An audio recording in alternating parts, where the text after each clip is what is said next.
University, where we take adult shit and cut into kid-sized pieces. My name is Miss A, and today we'll be talking about how to date when you're marriage-minded. With that being said, let's get started, shall we? So way back when, like way back when, marriage was considered the ultimate package in civilization.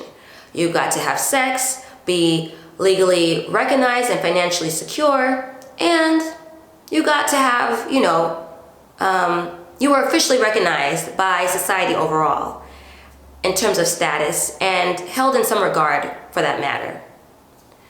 But as time has moved on and the landscape of dating has changed, we've taken marriage and all the benefits, quote unquote, that was once contained within marriage and sprinkled it like blue cheese over a salad that will do whatever we please. So now you have people having sex without marriage, living with their partner without marriage, sharing bills without marriage.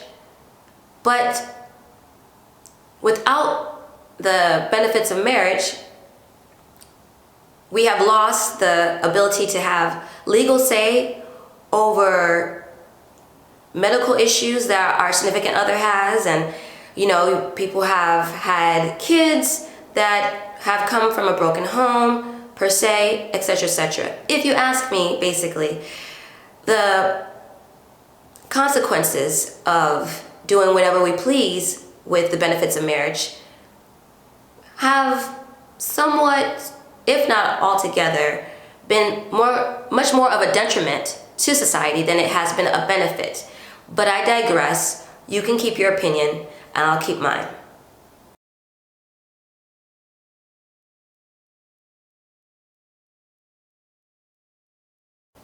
Dating nowadays goes as such. Boy meets girl, boy and girl have sex, they have a little bit more sex, and a little bit more sex, and a little bit more sex, until he actually likes the idea of having her around. And then he'll say to her, hey, let's try having a relationship and being exclusive.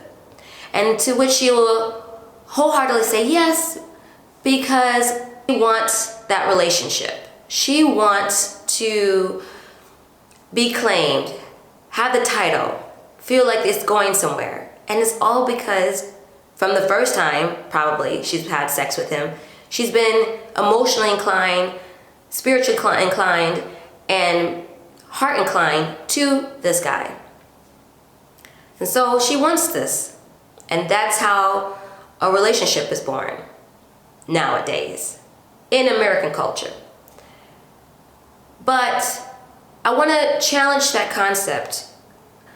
If you are marriage-minded, since dating and sex are usually considered synonymous, if you are marriage-minded, I would encourage you to separate the two.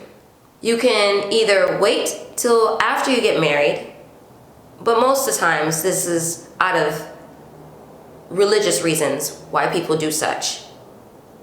Most of the time.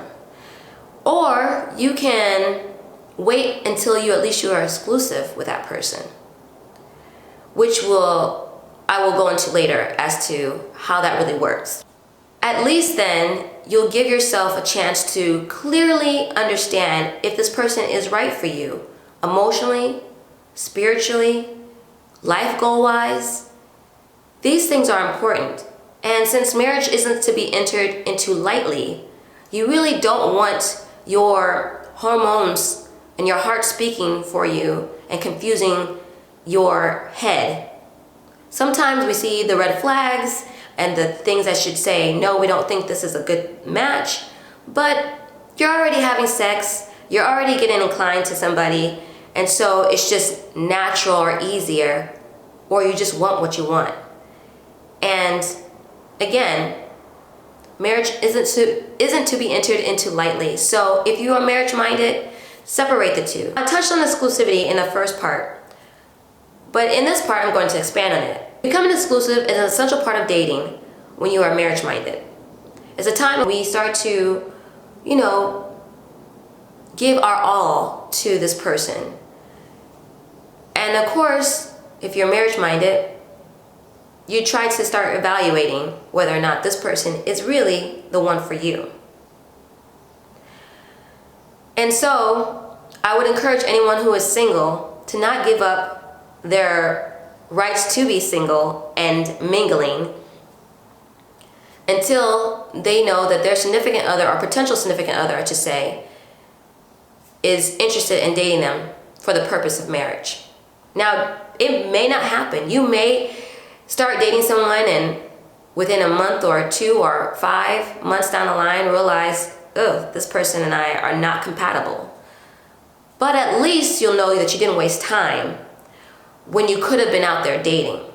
I encourage lighthearted dating. That is, date, but keep your clothes on. It's important to not get overwhelmed sexually before you can even get your bearing as to if this person and you are going in the same direction. In terms of morals, understanding of life, life goals overall, and of course marriage. And so I would say, like I said, just keep your exclusivity for the one who really wants to date you for the purpose of marriage.